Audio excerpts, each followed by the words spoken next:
মেয়েটার বিয়ের জন্য নিজেও পড়েন 100 বার, স্ত্রীকেও পড়তে দেন 100 বার। ছেলেটার বিয়ের জন্য নিজেও পড়েন 100 বার, স্ত্রীকেও পড়তে দেন 100 বার। প্রতিদিন পড়েন 100 বার। ঘর ভেঙে গেছে পড়েন 100 বার। গরু মরে গেছে পড়েন 100 বার। ছেলেটা হারিয়ে গেছে পড়েন 100 বার। এখানে ঋণগ্রস্ত কোনো মানুষ আছেন? ঋণগ্রস্ত মানুষ আছেন? ডেলি 100 বার বলেন ইনশাআল্লাহ। এখানে অভাবী মানুষ আছেন?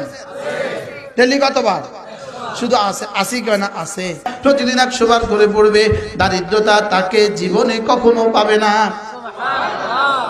অর্থাৎ সারা দুনিয়া যত আশা করবা তুমি, সারা দুনিয়া কত বাড়ি আর তুমি আশা করবা, কত গাড়ি আর আশা করবা, কত কিছু তুমি আর আশা করবা। তোমার জীবনের যত আশা আছে, সমস্ত আশার মধ্যে শ্রেষ্ঠ আশা হলো বাকিয়াতুস সালিহাত। সওয়াবের দিক থেকে শ্রেষ্ঠ, সওয়াবের দিক থেকে শ্রেষ্ঠ, আশার দিক থেকে শ্রেষ্ঠ। তুমি যেখানে যাবা ওখানের জন্য শ্রেষ্ঠ পুঁজি খায়রুম মারাদ্দা। তুমি যেখানে যাবা ওখানের জন্য শ্রেষ্ঠ পাথেয়।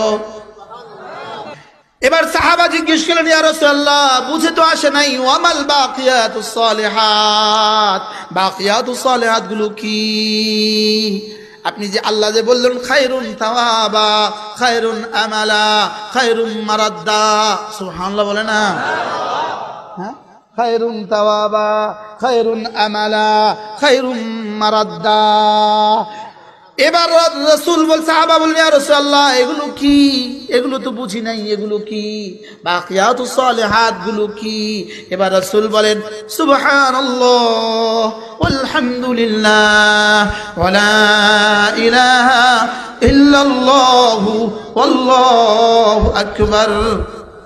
لا أن نقول سبحان الله والحمد لله ولا إله إلا الله والله أكبر।